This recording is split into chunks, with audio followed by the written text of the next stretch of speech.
Hi friend, আমাদের রাতের খাবার আজকে ভাত,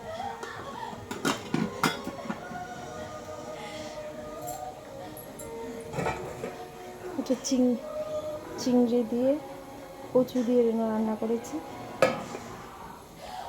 আর এটা হলো নিরামিষ। এই যে কোয়াশ আলু, কারকর, সোয়াবিন দিয়ে নিরামিষ তরকারি।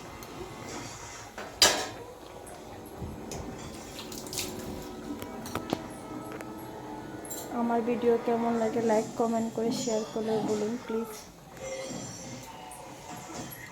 আমি এত সুন্দর করে ভিডিও বানাতে পারি না, তারপরও চেষ্টা করি।